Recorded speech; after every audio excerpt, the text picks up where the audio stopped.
Hello everyone, welcome to my channel the gossips B. आज हम करेंगे कुछ छोटी मोटी गॉसिप्स। बिग बैंग के टैलेंटेड रैपर टीओपी एक बड़े स्कैंडल के बाद इंडस्ट्री से वैनिश हो गए थे। अब सालों बाद वो फिर से लाइमलाइट में आए एज एन एक्टर के ड्रामा स्क्विड गेम में। लेकिन जैसे ही उनका रिडेम्पशन आर्क कंप्लीट होने वाला था, एक और कंट्रोवर्सी ने उनको घेर लिया। चोई सियोंग ह्यून, जो प्रोफेशनली टीओपी के नाम से जाने जाते हैं, के पॉप इंडस्ट्री के एक बड़े नाम थे। उनका डीप वॉइस रैप और सॉन्ग राइटिंग बिग बैंग के म्यूजिक को एक अलग लेवल पर ले गया। फैंटास्टिक बेबी और बैड बॉय जैसे ग्लोबल हिट्स उनकी पहचान बन गई। सोलो ट्रैक्स जैसे टर्नी टॉप और डूम डाडा ने भी उनको एक अलग आइडेंटिटी दी। म्यूजिक के अलावा फैशन वर्ल्ड में भी उनकी डिमांड थी। पेरिस फैशन वीक में दिखना और लग्जरी ब्रांड के साथ कोलेब्रेशन उनके स्टाइल का प्रूफ था। लेकिन फिर उनकी करियर में एक बड़ा ट्विस्ट आया। बिग बैंग का 2020 में कोचेला में रियूनियन होने वाला था, पर पेंडेमिक की वजह से फेस्टिवल कैंसिल हो गया। 2023 में टीओपी ने ऑफिशियली ग्रुप से अपनी डिपार्चर कंफर्म कर दी, जिससे फैंस सोचने लगे कि अब उनका नेक्स्ट स्टेप क्या होगा। लेकिन ये सिर्फ एक रीजन नहीं था। बिग बैंग के 2020 कमबैक से पहले टीओपी एक बड़ी कंट्रोवर्सी में फंस गए थे। 2017 में जब वो अपनी मैंडेटरी मिलिट्री सर्विस कर रहे थे, तब उन पर इलीगल सब्सटेंस यूज करने का इल्जाम लगा, जो साउथ कोरिया के स्ट्रिक्ट लॉ के हिसाब से सीरियस ऑफेंस माना जाता है। पहले तो उन्होंने एलिगेशन डिनाई किया, पर बाद में उन्होंने सब कुछ एक्सेप्ट कर लिया और कन्फेस किया कि उन्होंने मल्टीपल टाइम्स यूज किया था, इंक्लूडिंग अपनी तब की गर्लफ्रेंड हांसियो ही के साथ। जैसे जैसे केस अनफोल्ड हुआ, रिपोर्ट्स आई कि टीओपी ओवरडोज की वजह से हॉस्पिटलाइज भी हो गए थे।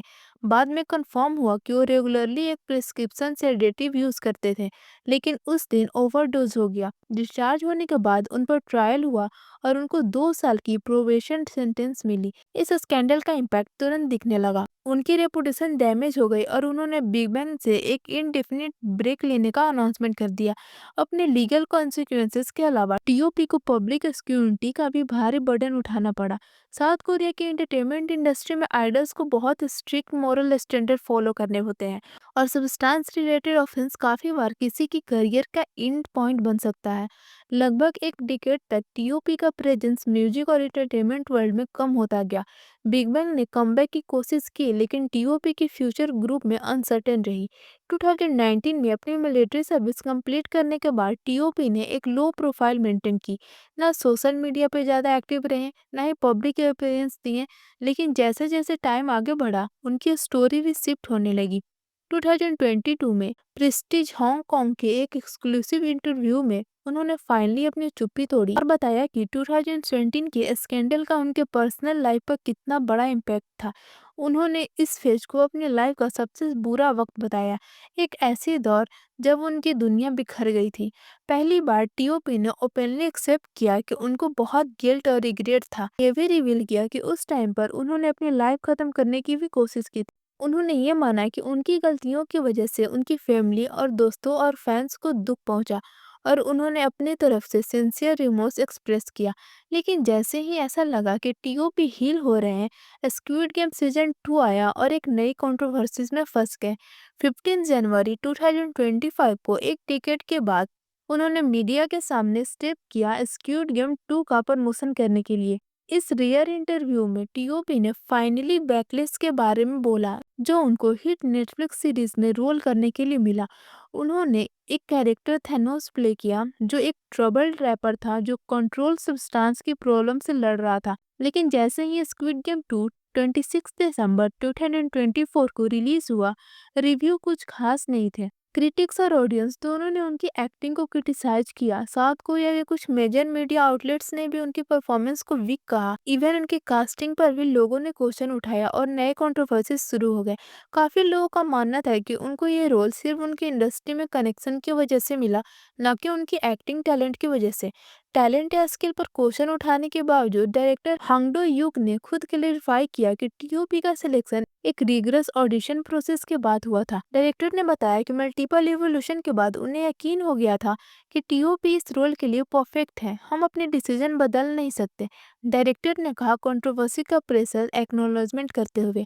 लेकिन डायरेक्टर के कॉन्फिडेंस के बावजूद इंटरनेट ने टीओपी को बिल्कुल भी माफ नहीं किया।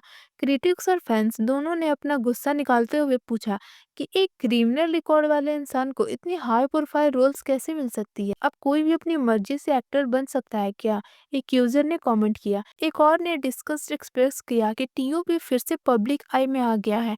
काफी लोग ने पॉइंट आउट किया कि साउथ कोरिया में बहुत सारे टैलेंटेड और स्कैंडल फ्री एक्टर हैं, फिर भी स्क्विड गेम 2 ने टीओपी को ही क्यों चुना। 15 जनवरी के इंटरव्यू में टीओपी टफ क्वेश्चन से पीछे नहीं हटे। उन्होंने की डिसीजन पर डायरेक्टली रिस्पॉन्ड करते हुए कहा, मुझे सब कुछ सहना होगा और इसे ह्यूमिलिटी के साथ एक्सेप्ट करना होगा। इसके अलावा जब बहुत सारे व्यूवर्स ने उनके कैरेक्टर को ओवर द टॉप और सैलो कहा, टीओपी ने समझाया कि ये इंटेंशनली किया गया था। उन्होंने बताया कि डायरेक्टर और उनके बीच मल्टीपल डिस्कशन हुई थी, जिसमें उन्होंने ये डिसाइड किया था कि थैनोस एक टिपिकल कूल या फ्लैशी रैपर नहीं होगा, बल्कि थैनोस एक फील्ड हिप हॉप आर्टिस्ट होगा जिसका पूरा लाइफ सब्सटेंस एडिक्शन की वजह से बर्बाद हो चुका है। एक ऐसा इंसान जो अपना रास्ता भटक चुका है। डायरेक्टर का इंटेंशन ये था कि वो रेडिकुलस और पैथेटिक लगे, ना कि कोई ऐसा जो ऑडियंस एडमायर करे। टीओपी ने थैनोस को एक exaggerated almost comic book type character बनाने का डिसीजन लिया, ताकि शो के इंटेंस टोन में थोड़ा रिलीफ आए।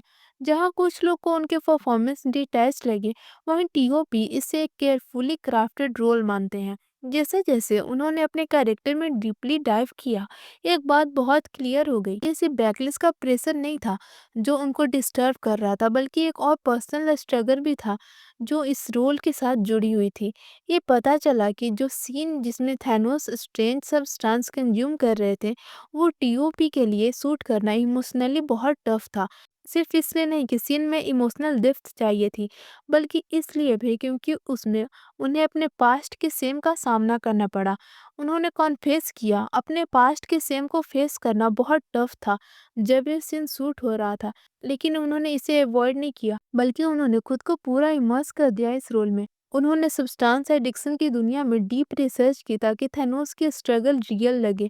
ऑफ कोर्स सिर्फ एडिक्शन नहीं, बल्कि थैनोस का रैप भी एक इम्पॉर्टेंट फैक्टर था। टीओपी ने समझाया कि थैनोस का रैप इंटेंशनली ऑकवर्ड और चाइल्डिश बनाया गया था। वो कूल या स्लीक नहीं लगना चाहिए था। उन्होंने एक्सेप्ट किया कि उनको भी अपना रैप सुन के क्रींज फील होता था, लेकिन ये सब प्लान का पार्ट था। जबकि टीओपी का कमबैक हेडलाइंस बना रहा है, उन्होंने रिवील किया कि 2017 के स्कैंडल के स्कार्स अब भी बहुत डीप हैं, खासकर उनके अपने फैमिली के बीच। Even after delivering a performance that captivated audience, उनके पेरेंट्स उन्हें गुड जॉब तक नहीं कर पाए। उन्होंने एक्सेप्ट किया कि उनको थैनोस का कैरेक्टर बिल्कुल पसंद नहीं आया, जो उनके लिए एक पेनफुल रिमाइंडर था। उनका पास्ट अब भी उनके प्रेजेंट पर असर डाल रहा है। लेकिन चाहे ये शैडो लिंगर कर रहे हैं, टीओपी हीलिंग की तरफ अपना रास्ता बना रहे हैं। उनकी मेंटल हेल्थ एक ऑनगोइंग जर्नी है, लेकिन उन्होंने अपनी फैमिली और फ्रेंड्स को अपना सबसे बड़ा सपोर्ट सिस्टम माना, जो उनके डार्केस्ट मोमेंट में भी उनके साथ रहे। सब परफेक्ट नहीं है, लेकिन मुझे लगता है कि मैंने बहुत इम्प्रूव किया है और मेंटली स्ट्रोंगर हो गया हूँ। उन्होंने शेयर किया जो उनकी नई रिसाइलेंस का सिग्नल है। उनका बिग बैंग से डिपार्चर बहुत पर्सनल स्ट्रगल के साथ आया था, जिसने फैंस को कंफ्यूज कर दिया और काफी मिसअंडरस्टैंडिंग क्रिएट हो गई। लेकिन अब पहली बार उनको लगता है कि वो एक ऐसी जगह पर है जहाँ कोई मिस इंटरप्रिटेशन की जगह नहीं है। इंटरव्यू में उन्होंने finally elephant in the room को भी एड्रेस किया, उनका बिग बैंग से अलग होना और अपने फॉर्मर बैंडमेट्स के साथ उनका आज का रिलेशनशिप। टीओपी ने एक्सेप्ट किया कि वो अब अपने बिग बैंग के बैंडमेट्स के टच में नहीं है, लेकिन फिर भी दूर से उनकी एक्टिविटीज़ को फॉलो करते हैं। म्यूजिक में कमबैक की बात कर रहे थे, उन्होंने कहा कि उनके लिए दरवाज़ा अभी भी ओपन है। उन्होंने अपने पास्ट मिस्टेक पर भी रिफ्लेक्ट किया और माना कि उनकी गलतियों का बिग बैंग और उनकी फॉर्मर कंपनी दोनों पर बहुत बुरा असर पड़ा। मैंने उन्हें बहुत नुकसान पहुंचाया, उन्होंने एक्सेप्ट किया। उन्होंने ये भी रिवील किया कि वो काफ़ी सालों से ग्रुप छोड़ना चाहते थे, क्योंकि उनको लगता था कि अगर वो रुकेंगे तो उनके बैंडमेट्स और लेवल को और ज़्यादा डैमेज होगा। लेकिन जो फैंस बिग बैंग को एक साथ देखने की उम्मीद रख रहे थे, उनके लिए टीओपी ने एक क्लियर जवाब दे दिया। ये कमबैक अब पॉसिबल नहीं है। उन्होंने ये भी बताया कि उन्हें ग्रुप से डिस्टेंस क्यों बनाया और रियूनियन का आइडिया उनके लिए इतना पेनफुल क्यों है। उनका डिपार्चर सिर्फ एक करियर मूव नहीं था, ये एक डीपली पर्सनल डिसीजन था जो गिल्ट से ड्राइवन था। उन्होंने बताया कि जब वो पुरानी फोटोज देखते हैं या रियूनियन की बात सुनते हैं तो उनको ऐसा लगता है जैसे वो एक फैमिली खो चुके हैं। उन्होंने कहा, ये दुख सिर्फ वही लोग समझ सकते हैं जो डायरेक्टली इन्वॉल्व थे। जब उनसे पूछा गया कि क्या उनके फॉर्मर बैंडमेट्स ने उनको रोकने की कोशिश की थी, तो उन्होंने उनकी तरफ से बोलने से मना कर दिया। उन्होंने कहा कि वो उनके बारे में उनकी पीठ पीछे बात नहीं करना चाहते, लेकिन एक बात उन्होंने क्लियर कर दी कि उनका अब उनसे कोई कनेक्शन नहीं है और वो अपनी पास्ट सेल्फ से भी डिस्टेंस बना चुके हैं। अपने डिफिकल्ट टाइम पर रिफ्लेक्ट करते हुए टीओपी ने अपनी 30s को एक लॉस्ट टाइम कहा, एक ऐसा दौर जो सेम सेल्फ लोडिंग और डीप रिफ्लेक्शन से भरा था। लेकिन जैसे जैसे वो अपनी 40s में इंटर हो रहे हैं, उनके गोल्स बहुत सिंपल लेकिन प्रोफाउंड है। एक ऑनेस्ट लाइफ जीना और स्टेबिलिटी पाना। एक टिकेट तक हेडलाइन और कंट्रोवर्सीज में रहने के बाद अब उनको सिर्फ एक क्वाइट मॉर्निंग चाहिए जो स्कैंडल से फ्री हो। उन्होंने कन्फेस किया कि बस यही उम्मीद है कि जब सुबह आँख खुले तो साउथ कोरियन न्यूज़ प्लेटफॉर्म पर मेरे बारे में कोई निगेटिव आर्टिकल ना हो। Thanks for listening. For more updates subscribe to my channel the gossips B. Thank you.